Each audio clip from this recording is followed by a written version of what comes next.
E vamos agora à entrevista do dia com Denise Campos de Toledo.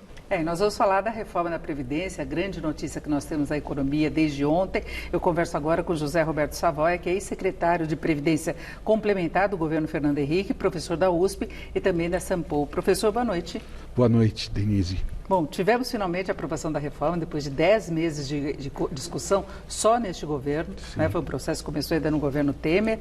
800 bilhões de economia prevista em 10 anos. Isso é substancial, o senhor acha que isso faz diferença, pelo menos na trajetória que se espera das contas da Previdência? Sim, Denise, você observa que nós tínhamos um déficit anual da ordem de 50, 55 bilhões. Esse déficit poderia crescer e com essa economia nós vamos pelo menos estancar esse déficit. Nós não chegamos a um equilíbrio que grande parte da população imagina que iria acontecer, mas não é isso. Nós estamos simplesmente deixando de crescer o déficit. E com o tempo nós poderemos aí, num prazo de 15 anos, reduzir essa proporção entre receitas e despesas na Previdência, tornando-a mais compatível. Mas é uma grande vitória. Agora, o próprio governo admite, a equipe econômica, que o equilíbrio pode vir daqui uns 3 anos, só 3, 4 anos, porque você ainda tem todo o embalo. Então, todas as projeções são para 10 anos. Sem dúvida. E aí, nesses 10 anos, você já teria condições de, eventualmente, fazer um novo ajuste nesse projeto, eventualmente até num tempo um pouco menor, e discutir a possibilidade de você ter mais um pilar na Previdência, que seria uma Previdência complementar obrigatória. Atualmente nós só temos a Previdência complementar como opcional, faz quem quer, quem setor pode. Privado, do sistema financeiro privado. Exatamente, mas uma Previdência obrigatória complementar, ela teria também a capacidade de impulsionar a economia. O governo pensa nessa possibilidade, não teve condição política, foi excluída do programa. Ele ainda não tinha formatado exatamente qual seria esse programa de capitalização, o projeto, mas está em discussão. Agora, é preciso tomar muito cuidado, porque um dos problemas que o Chile vem enfrentando é exatamente isso, Ele já foi citado o sistema deles como exemplo, mas ao longo do tempo acabou produzindo uma defasagem no benefício muito grande. Então, o Chile começa essa reforma há muito tempo.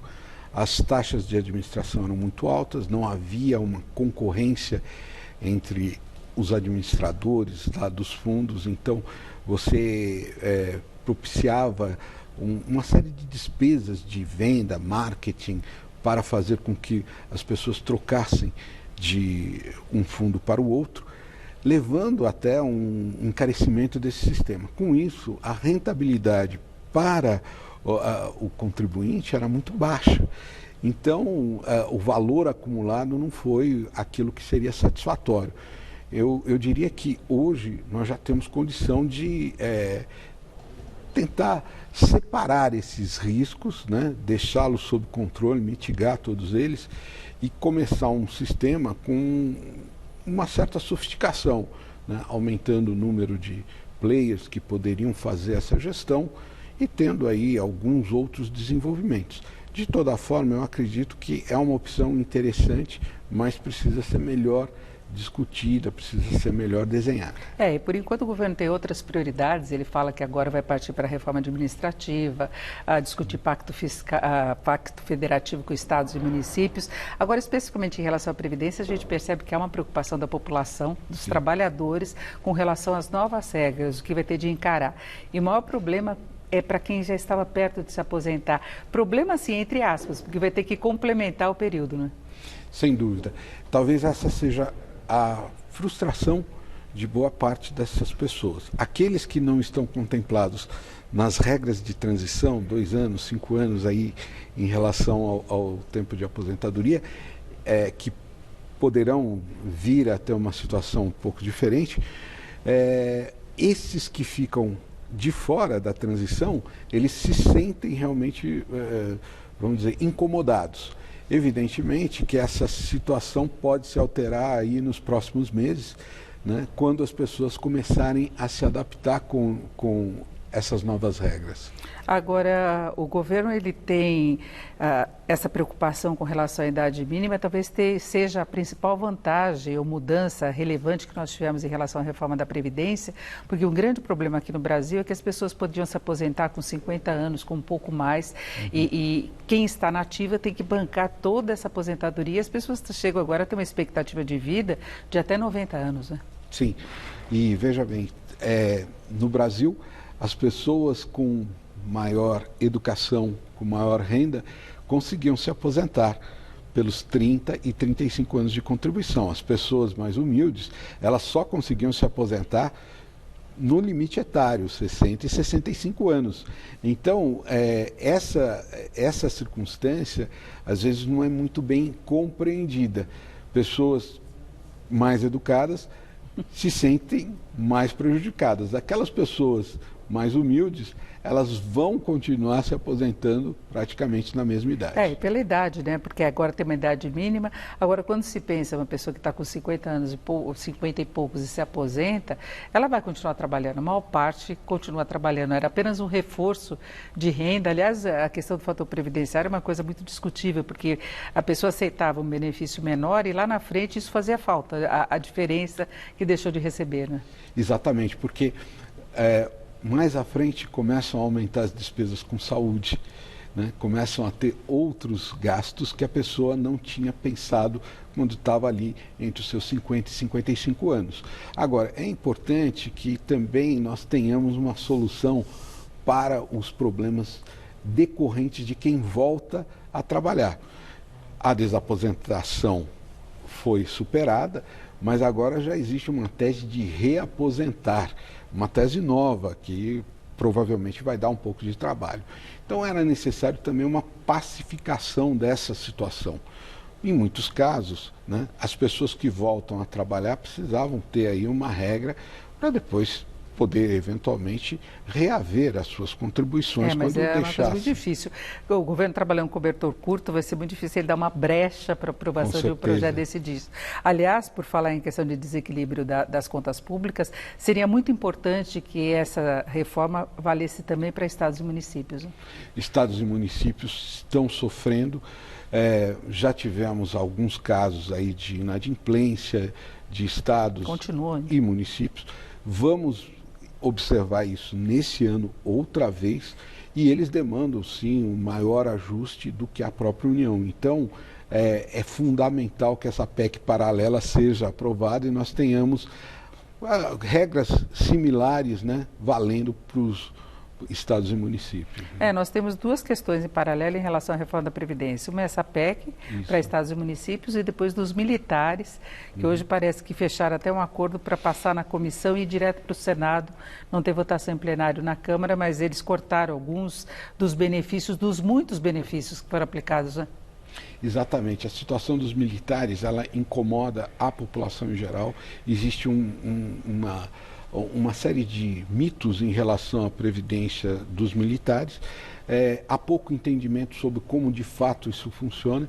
Existe também uma resistência muito grande sobre o fato deles irem para a reserva com uma idade ainda mais jovem, e por isso causa um certo desconforto. Eu acho que essa é uma questão que precisa, sem dúvida, ser bem negociada para que o trâmite no Congresso seja o mais simples possível. Nós não podemos ter as mesmas discussões, 8 meses de discussões, como tivemos aí dos trabalhadores da iniciativa privada. É que eles vão ter um plano de carreira, né? E isso reduz muito o saldo final da reforma. A reforma modifica a aposentadoria, eles vão ter uma contribuição maior, mas eles têm um benefício em termos de carreira muito grande, né? Exatamente. É isso que, de certa forma, choca os demais. Agora, essa é uma questão que eu considero que está sendo bem conduzida. Existe boa vontade das duas partes de quererem chegar a uma reforma palatável, né?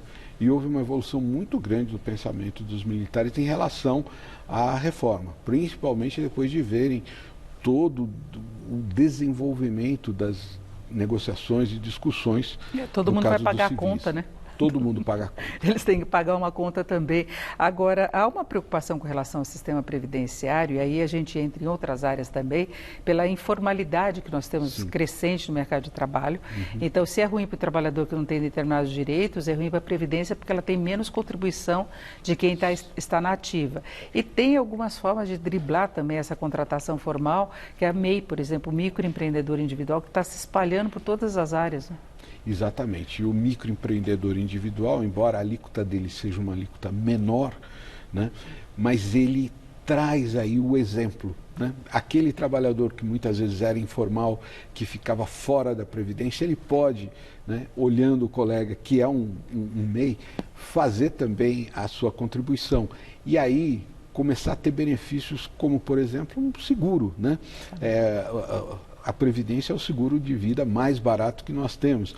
Então, vale a pena sim, as pessoas começarem a pensar mais sobre essa possibilidade. Agora, eu também compreendo que o problema da informalidade ele está muito mais ligado à educação do que propriamente ao mercado de trabalho.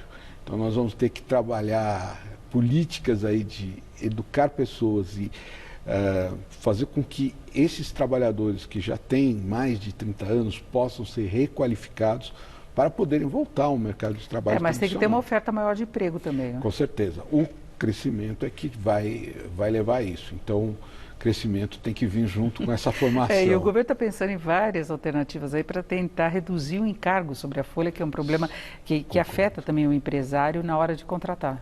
Sim.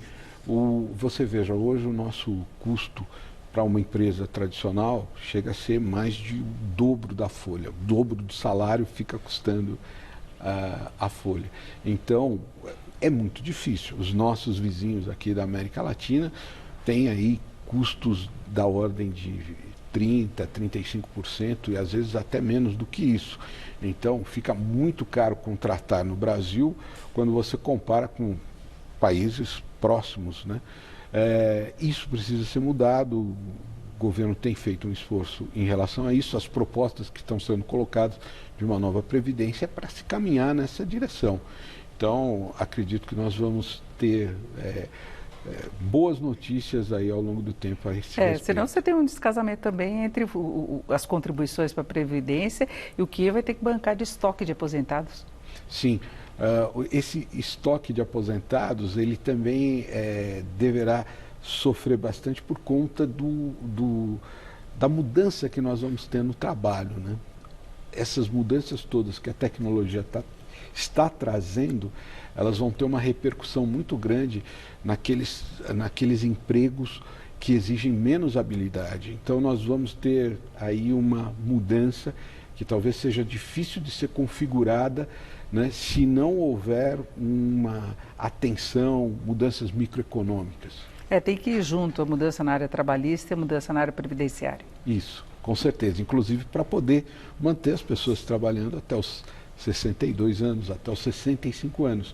O mercado de trabalho vai ter que ser reinventado por conta disso, né? O nosso mercado de trabalho hoje retira os trabalhadores quando eles ainda são relativamente jovens. Muitas vezes até executivos eles têm que deixar o emprego obrigatoriamente por causa daquele divisor, por causa da idade. Eu agradeço muito a participação aqui do professor José Roberto Savoy, secretário de Previdência Complementar no governo Fernando Henrique, professor da USP da São Paulo. Muito obrigada.